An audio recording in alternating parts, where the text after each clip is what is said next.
Okay, OMGയുടെ experience പറയുകയാണെന്നുണ്ടെങ്കിൽ overall നല്ല experience ആണ്. അതായത് കൺസെപ്റ്റ് എന്ന് പറഞ്ഞു കഴിഞ്ഞാൽ ഇത്രയും വില്ല എന്ന് പറയുന്നത് ഒരു നല്ല കൺസെപ്റ്റാണ്. അപ്പം അങ്ങനെയാണ് ഇതിലേക്ക് വന്നത്. സ്റ്റാർട്ടിങ് മുതൽ ഒരു മെയിൻ അഡ്വാൻറ്റേജ് എന്താണെന്ന് പറയുകയാണെങ്കിൽ പറഞ്ഞ ടൈമിന് കംപ്ലീറ്റ് ചെയ്തില്ല. അതൊരു വലിയൊരു പ്ലസ് പോയിൻ്റാണ്.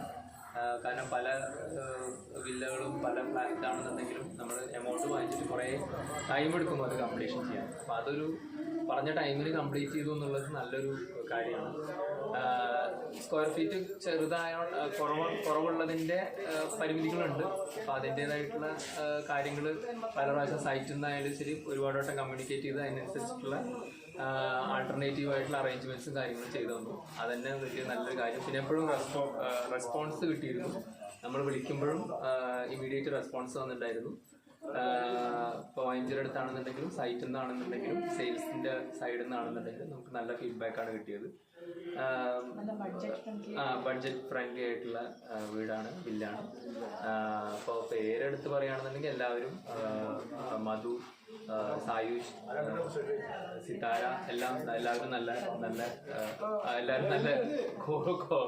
സപ്പോർട്ടായിരുന്നു. That's it.